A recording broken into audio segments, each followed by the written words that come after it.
मग बाबासाहेबांचं नाव आहे जो संविधानाला कारणीभूत आहे त्याला तुम्ही संपवायला निघालाय. पालकमंत्र्यांची फार मोठी चूक आहे मॅडम, माफी मागणार नाही, पण पालकमंत्र्यांची सुपत्रात घ्यावी.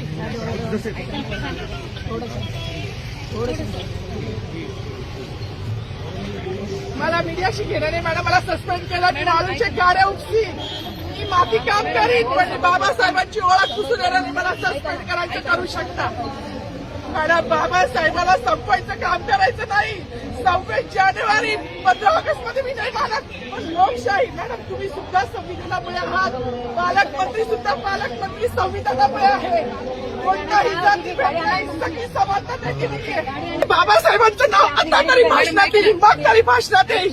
ज्या लोक संविधानाला लोकशाहीला कारणीभूत नाही त्यांची नावं वारंवार घेतली गेली, मग जो संविधानाला कारणीभूत आहे तो प्रजासत्ताक दिनाचा जो मानकरी आहे त्याचं नाव भाषणात का नाही.